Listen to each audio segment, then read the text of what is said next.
Years ago, I moved to Australia from Canada to study insects. So I was taking up my first job as a professional insect scientist. When I got here and I'd tell people what I did for a living, they'd often get really excited and start telling what sounded like really fantastical tales about how, in Australia, the coming of the Christmas holiday season was heralded by the arrival of millions of big iridescent insects called Christmas beetles. Now, I thought this was amazing. I love the idea that there is a place on this earth where the festive season is associated with swarms of insects. That is an amazing, amazing thing. Unfortunately, in the 17 years I've lived here, I've never seen millions of Christmas beetles. In fact, I'm lucky in any given year if I see a handful of them. And what's worse, when I go to schools and I talk to children about Christmas beetles, they often have no idea what I'm talking about. We're seeing this play out again and again and again around the world, where insects that used to be really common and part of our day-to-day lives, they seem to have quietly disappeared. Unfortunately, in many cases, we don't have the scientific data that we need to even confirm that those have actually happened. And so whether we're talking about Christmas beetles or bogong moths, even the swarms of insects we used to see around our porch lights at night, all of these seem to have quietly disappeared. When we lose insects, we're not only losing the important jobs those animals do, we're also losing these really wonderful opportunities to connect with nature where we live. We're missing the joy of finding that first Christmas beetle of the season and knowing that summer is coming.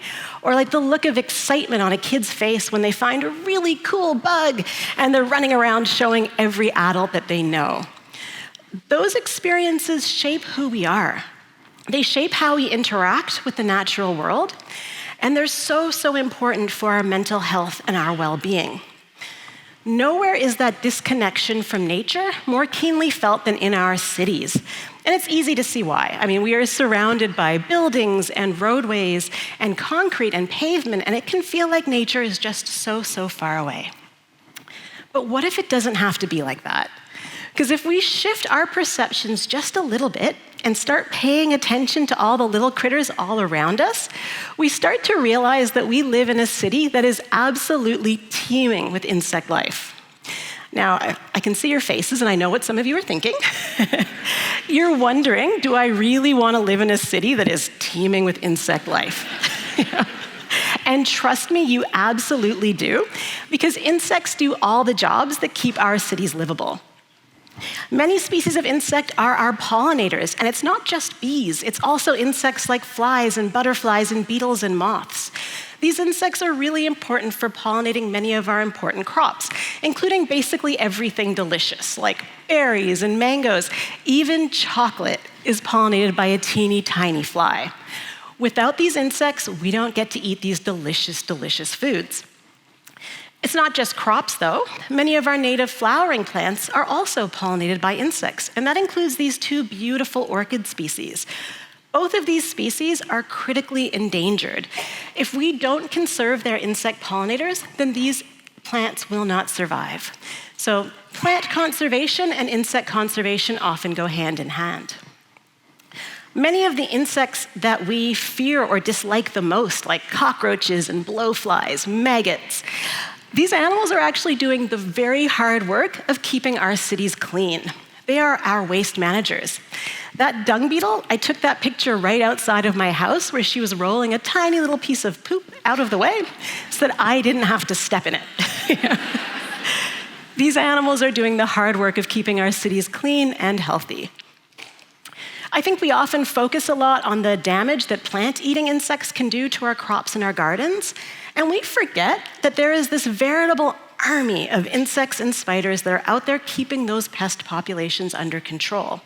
Without them, we wouldn't be able to grow anything at all in the city. Now, I could stand here for hours and hours and hours and keep talking about how amazing insects are and why they're important, but I actually don't think that the jobs they do are why you should care about insect conservation. You know, whenever I get up and I give talks about Christmas beetles or flies or cockroaches, one of the first questions I invariably get is, what role does this animal play? How does it help us? This question always bothers me a little because I don't think anybody asks koala researchers that question. Yeah. Nobody is asking what is the economic value of a platypus or how does that koala help with our food systems. No, we love and we respect those animals, not for the job that they do, but simply because they exist. And I wish we could do the same for our insects. I would argue, in fact, that you cannot call yourself somebody who cares about animal conservation unless you also care about insects. And that's just math, because 75% of animal species are insects.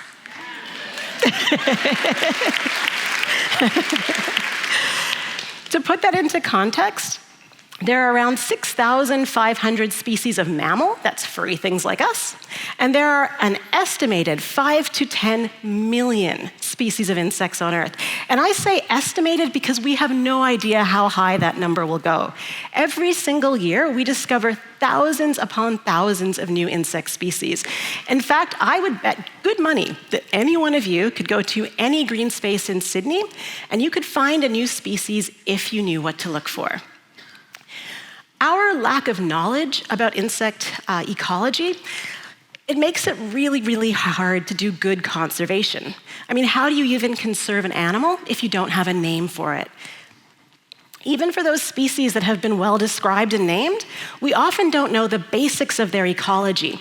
We don't necessarily know where they're found, we don't know what they eat, what habitats they require, and in the vast majority of cases, we have no idea whether their populations are going up, down, or staying the same. But that lack of knowledge, it's also a huge opportunity. We know so little about insects that anyone can make impactful scientific discoveries just by going on a walk and paying attention to the insects all around you. You don't need to go on exotic expeditions. You don't even need fancy equipment. Almost all the photos I'm showing you today were taken with my smartphone and a clip-on macro lens. That's all. Once you start noticing the insects around you, you start to realize what amazing biodiversity we actually have in our cities. And you start to notice all these amazing ecological dramas that are playing out around us all the time. I took this photo while I was walking through my local community garden, and I stopped because that honeybee looks like it's resting at a really weird angle. Like, spoiler, it's like that because it's dead. And it's dead because it's actually being eaten by a crab spider that you can just see at the top of the image. She's beautifully camouflaged against the background, but you can see her big green legs. Not only that, but you notice those little tiny flies? Those are called jackal flies, and we think that they make their living by stealing food away from the mouths of spiders. We know very, very little about the ecology of jackal flies, and so this photo, it's a wealth of information and data about a species we know almost nothing about. These kinds of images and just taking the time to observe the nature around us, not only does it help us reconnect and make discoveries, but it helps to improve our ecological literacy. We start to learn the names of things and we learn how different organisms interact with one another. But these pictures, they can become really powerful when we share those observations with others. It's never been easier to share your sightings. There's a number of platforms that will help you do that. My favorite is called iNaturalist.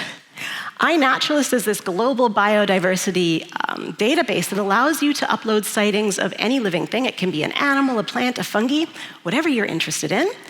And then once it's uploaded, that data becomes available for scientists to use. We can use that to get important information about where animals are found, what they eat, and how their populations are doing. And importantly, it gives us access to data we do not have the resources to collect on our own. This data can be really, really helpful. Never doubt that the sightings you make just as you're going about your everyday life can be really, really important. I took this picture while I was on vacation in Jindabyne, just outside of my hotel room when I was about to go for a walk. I uploaded it to iNaturalist, as I do, and within a few hours, fly scientists were on there telling me that that was the first live image of this animal ever. I know, right? It sounds really exciting. Thank you.